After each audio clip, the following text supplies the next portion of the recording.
Boys, let me cut to the chase. I am really not a fan of this series, so this will in fact be the finale. Well, kinda. And I say kinda because once I've watched 100 anime, I will be re-rating, not tier listing, every one of them. As I'm recording this, I'm currently in the 80s, so I'm somewhat close, but still somewhat far.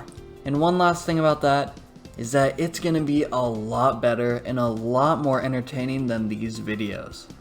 Enough of that though, let's talk about the finale of this series. As I said, I'm in the 80s now, so these shows I've watched quite a long time ago. But I will say this is a stacked list. Arguably almost as good as the first video's grouping. I'm glad to end this off on a good note, and hope you all enjoyed this video.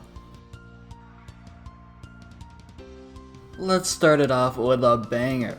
A series that has arguably better side stories than the main one, and that would be none other than A Certain Magical Index. By the way, I'm including Railgun and Accelerator's side stories into this one rating, and I truly did love all three of the series, and let me say, Mikoto Misuka is the coolest female main character probably ever. Not only that, but we got a badass anti-hero. The show was very entertaining, but not gonna lie, there were some boring moments, and there weren't any insane fights for how well they animated the show.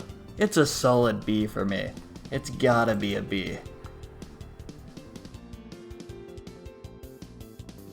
Now next up, we've got Miss Kobayashi's Dragon Maid. A very cute and extremely funny show to say the least. I low-key enjoy these type of shows so much because they're so chill yet have funny bits in them. I really did enjoy this show, and I'm willing to put this one as a B as well. I've gotta say it. One of the most overhyped shows of 2020 had to be The God of High School. I watched this one in the dub actually, and I love that Mira's voice was the original Ash Ketchum's. I was genuinely shocked to hear that and felt so nostalgic. The story overall was kinda but I have a feeling season 2 will be a lot better. This show would have been rated a lot lower, but the fights were so good, I just have to put it as a B as well. The Misfit of Demon King Academy wasn't anything crazy, but it really was enjoyable, especially seeing Anos' cockiness and that he could always back it up too. He was OP as fuck and I love it, but I guess he is the Demon King, so I guess it's only natural, right? I know I've given every single show a B rating on this list so far, but it's gotta be a B as well. It was just really enjoyable to watch. Don't worry, we finally have a show that is for sure not a B rating. Okay, it's happening. Everybody stay calm. What's the procedure, everyone? What's the procedure? Stay calm! Shomin Sample was something. This show had too much fan service. I get that I should have known that going in, but damn, there was just way too much. I don't care about that stuff. I want real plot, and I'm not talking about this type of plot.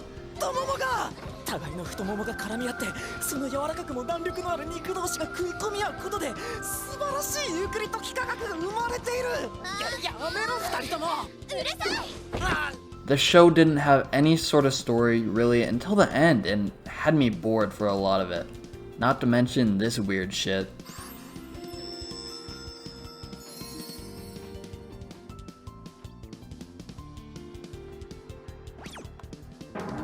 Like I said, this show is not a B.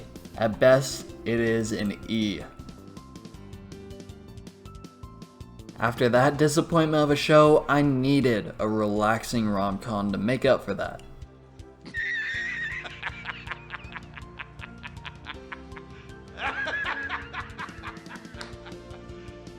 You serious? The attempt for that would be the show The Quintessential Quintuplets. Say that 5 times fast. The show was pretty wholesome. All 5 sisters were great with their own individuality. But what the fuck is this dude? How could you all fall for this dweeb? I can't believe it. One of the lamest looking MCs ever. Ever. All I've gotta say is Miku was best girl of season 1, but Nino definitely became my favorite during season 2. I'll give this show a high C. Sorry, it just can't, it's not a B yet, but I think it could be a B in the future. The next show is One Punch Man, which I'd been pushing off from watching for so long. I just figured it looked so dumb and I wouldn't enjoy it, but I was actually surprisingly wrong. It had some decently funny moments and also some great looking characters. Kind of a Geno simp, to be honest. I wish I looked that cool. The council on the other side of your fate. I'll include this bit in just to trigger the Dragon Ball fans, but Saitama is likely the strongest anime character and would clap Goku easily. This show would probably be an A, but season 2 just didn't do it for me. It's a B, respectfully. Next up is the Dark Konosuba, and that would be none other than Re:Zero. Holy shit, this show was amazing, and that first ending song was one of my favorites from any anime ever. Especially how it played at impactful ending points, like, that shit was so beautiful. My only problem was how dumb Subaru was sometimes, and like, I know he's going through trauma, but I swear this dude is brain dead sometimes. All I've really got left to say is Amelia is best girl, Rem get the fuck out, and goddamn, I will never look at a bunny the same way after this shit. Gonna scar me for life. This show makes S tier 100%. I've actually been reading the light novel because I just enjoyed it that much. Alright, next up is the Pet Girl of Sakurasou, and I don't really understand why the title is Pet Girl, as Sheena wasn't a pet, she was just like, and don't be mad about this, she was retarded. Like, she literally was, I'm not joking. Honestly, this show bored the hell out of me for the most part and wasn't that good. Similar to Subaru, I think Kaneda was brain dead as well because he did some things that just pissed me off so much. The show did redeem itself in the end though with that beautiful speech. Literally saved the whole show for me. Like, I haven't cheered up to a show in a minute, but this had me spraying buckets. Initially, I was gonna put it as an F, but that speech alone raised it past E into the D category. The anime version of Romeo and Juliet, Boarding School Juliet. The show was low-key good and had so many lovable characters. The ending of Boarding School Juliet literally had me shook as well. I for sure thought it was a rip. Like, didn't they both die in the actual Romeo and Juliet? Like, it would have made sense. No, but for real, this show ended up being really good to the point I actually read the manga. And at this point, I only had read one manga. I mean, now I kind of read a lot of them, but like, back then, that was something I didn't do. And let me tell you, this show needs to be completely adapted because holy shit, if we're going off only the anime and not the manga as well, I'm giving it a B. But if the whole thing ends up getting adapted, it's gonna go up to at least an A, no doubt. Princess Connect was up next to watch, and I had high hopes for this show, only for them to be stomped all over. This show was boring as fuck. It had surprisingly amazing fight animations and some funny-ish parts, I guess, but that alone can't carry a show. For how good it looked, the show itself felt very low effort and didn't really try to keep it entertaining. Maybe I'm in the minority for this opinion, but honestly I really hope it does get better. Right now it's a D, but if it's not better than the first season, I'm for sure dropping this. It's not very good as of right now. This next show was actually pretty interesting and unique, but one thing I disliked was how they focused so much on the main dude as being a pervert when it came to glasses. This part did actually make me laugh though. No longer immortal, right?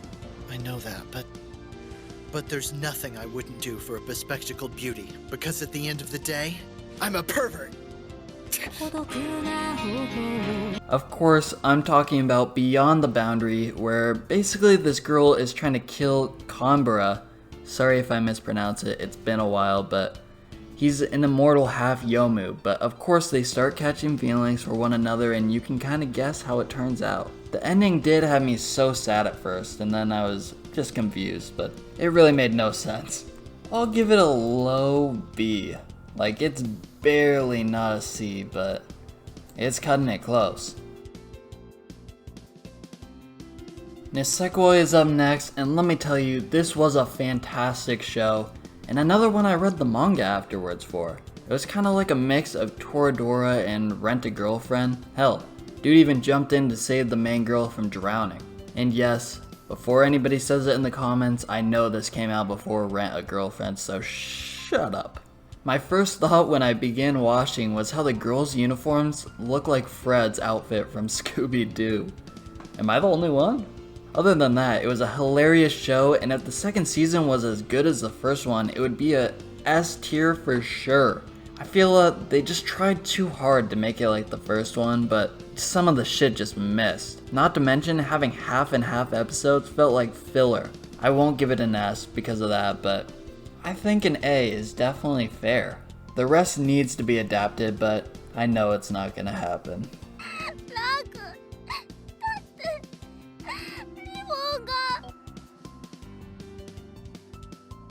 Next is a show I honestly expected would be super boring. That was Astra Lost in Space, and holy shit, I was wrong.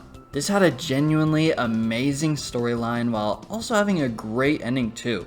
There were so many different plot twists leading up till the end, and I just kept getting shocked the whole time. Just rethinking about the show is like, damn, that really was amazing. It's an S for sure. It may not be like my regular style or even in my top anime, but that was a quality ass show, and it most definitely deserves to be S tier. This next one, honestly a little cringe how much JoJo's is brought up. I haven't seen JoJo's and don't plan on watching it, so I must be very unpopular according to this show. The show we will be talking about instead is Oreshura. Really, it's nothing special. In fact, I'd go as far to say it's a little below average. The show kept me entertained, I suppose, but everything felt so rushed and random. It's like the opinions can be changed by the smallest things for plot convenience. In all honesty, the ending episodes gives hope to the series becoming a lot better, but sadly, a season 2 seems very unlikely. Without that, it's gotta be a D. That's the best I can do for you. Yee motherfucker Alabama shit. The Irregular at Magic High School pissed me off for this. Making such a badass OP character, but he's got a sister complex who feels the same way towards him. Like, you could have Mayumi, Hanuka, or basically any girl for that matter, but no, gotta be the sister, huh? Sorry, I'm just so disappointed in that. As a whole, the show was just it was decent, but I'd say it's a C. It wasn't too amazing. Tonikawa was a very interesting show. Pretty wholesome for the most part, with a little bit of cringe. The main dude was pretty ugly, but that didn't really make the show that unenjoyable. It wasn't anything spectacular by any means, but I still liked watching it. I really don't have much else to say about this, so I'll just give it the C ranking it deserves. To finish off the tier list, I decided to watch my second show from the big three, that being Bleach. What's there to even say besides, it was an overall amazing story, and I can't wait for the rest to be adapted. It's clear why this show is legendary, and it belongs only in the S tier for me. I really have nothing else to say about it, I just enjoyed it a lot. Well, that's it, boys, the finale. I'm excited to re-rank all the shows because my opinions have changed, so be on the lookout for that. I hope you all did enjoy. Have a wonderful day, and I'm out. Peace.